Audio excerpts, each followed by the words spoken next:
in their prosecution of warfare.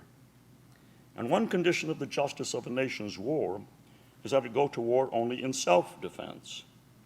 Likewise, it was and is God's will that individuals and nations temper retributive justice with mercy. If these were God's will for Israel's conduct of warfare, how can God command Israel to act as his agent of extermination? Now I've got to skip over Calvin's struggle with that. He finds a lot of difficulties here, especially difficulties over the injunction to kill the children.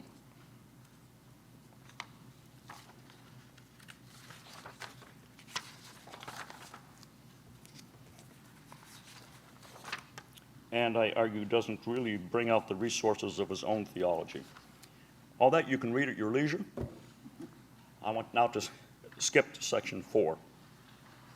And now I won't be taking very big leaps anymore at all. If one believes that the text of Joshua claims that God commanded Joshua and his army to exterminate the population of all the cities of the Promised Land, and if one believes that the text in this respect fits what actually happened, and if one also believes that God is just, then Calvin's line of interpretation, which is that we cannot know what God's reasons were, seems to me probably the only theological interpretation possible. Problematic, though, given Calvin's other theology, that version of is in his own hands. A little bit skipped. There are, in principle, two strategies that one could employ to avoid adopting that Calvinian line of interpretation. One could argue that the text doesn't actually claim that God ordered the extermination of the local population. Or one could concede that the text does claim this, but go on to argue that, in this respect at least, the text does not fit what actually happened. One might have textual critical reasons for holding that the text does not fit the facts. Some critics have argued, for example, that it's all a piece of ideology. Or one might have archaeological reasons. There seems to be no evidence of widespread devastation of Canaanite cities at the time Israel would have entered the Promised Land. Or one might have theological reasons.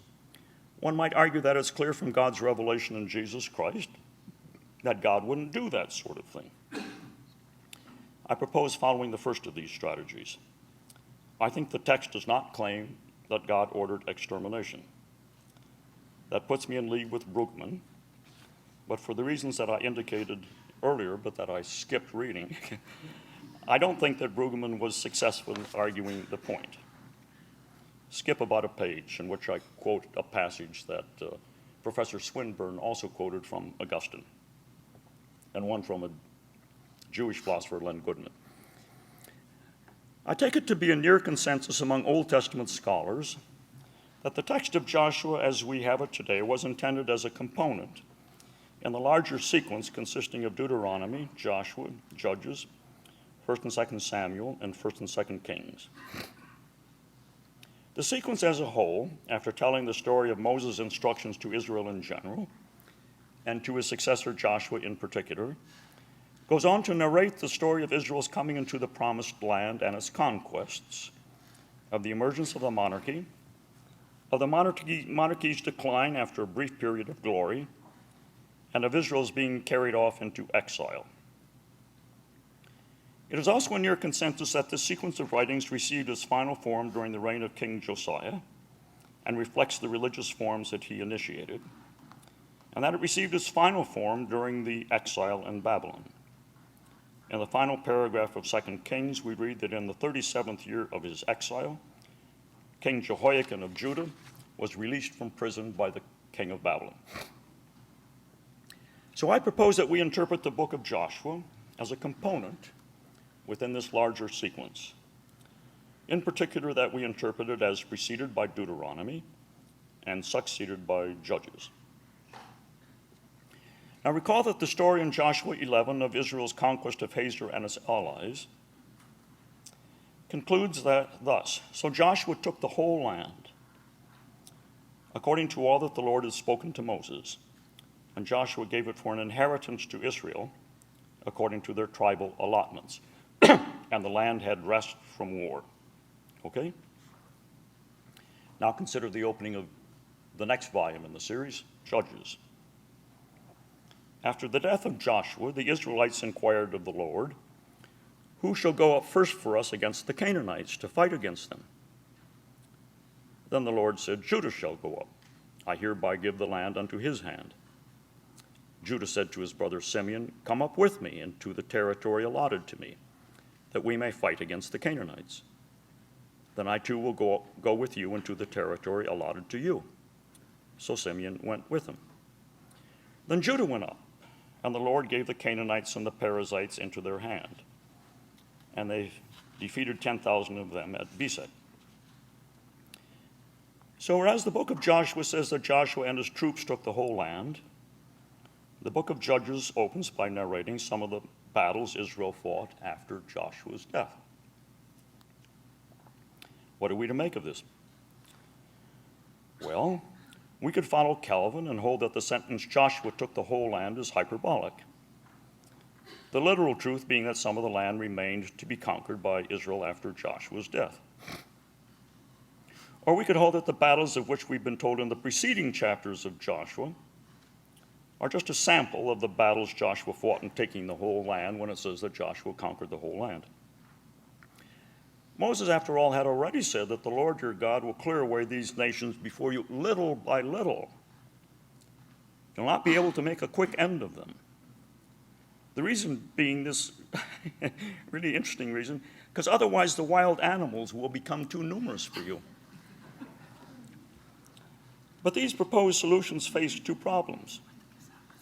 The first, less serious problem is that just one chapter after being told that, in the book of Joshua, just one chapter after being told that Joshua had taken the whole land, we read this: "Joshua was old and advanced in years. And the Lord said to him, 'You are old and advanced in years, and very much of the land still remains to be possessed.'" That's the next chapter. And what then follows is a rather long list of areas that had not yet been conquered, along with instructions to Joshua to allot land to the 12 tribes, including land that had not yet been conquered.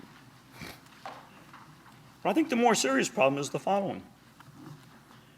The narration in Judges reports that Judah and Benjamin, after Joshua's death, attacked, among other cities, Hebron and Debir. But Joshua and his forces were already described in Joshua 10 as having attacked Hebron and Debir and striking down by the edge of the sword every person in them. So after Joshua's death, Judah and Benjamin are said to conquer cities whose populations Joshua was said to have exterminated. Neither of the proposed solutions can deal with this problem.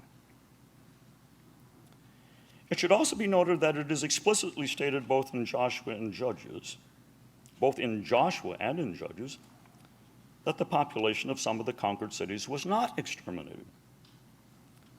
Joshua 13:13 tells us that the Israelites did not drive out the Jeshurites or the Maachathites, but Geshur and Maachath lives within Israel to this day. And the opening chapter of Judges mentions a rather long list of other cities whose inhabitants Israel did not exterminate. The Benjaminites did not drive out the Jebusites who lived in Jerusalem. So the Jebusites have lived in Jerusalem among the Benjamites to this day. Manasseh did not drive out the inhabitants of its area. 5 cities are named. But the Canaanites continued to live in that land. When Israel grew strong, they put the Canaanites to forced labor, but they did not, in fact, drive them out. Ephraim did not drive out the Canaanites who live in Gezer, but the Canaanites lived among them in Gezer. Zebulun did not drive out the inhabitants of Kitron or the inhabitants of Nahalol, but the Canaanites lived among them and became subject to forced labor. And so on, for 3 more examples of the same point. The litany concludes with a message from the angel of the Lord, which says this: "I brought you up from Egypt and brought you into the land that I had promised to your ancestors. I said, I will never break my covenant with you. And for your part, do not make a covenant with the inhabitants of this land. Tear down their altars. but you have not obeyed my command. See what you have done. So now I say, I will not drive them out before you, but they shall become adversaries to you, and their gods will be a snare to you.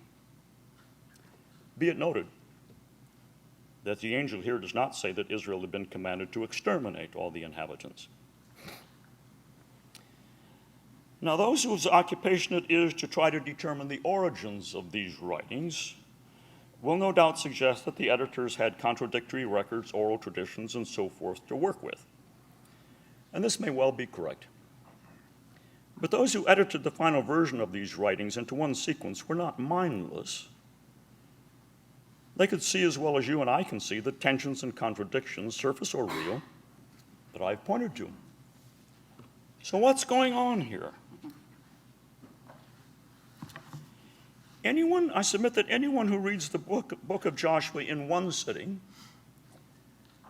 as opposed to reading snatches of it, identified by chapters and verses. Suppose you take a version of Joshua, printing of Joshua, which does not have chapters, does not have verses. You read it all in one sitting. I think such a person cannot fail to be struck, after a while, by the prominent employment of formulaic phrasings. One of these, not all that important in my judgment, is the occasional formulaic listing of the 7 nations that are already to be found in the listing that's to be found in Deuteronomy already.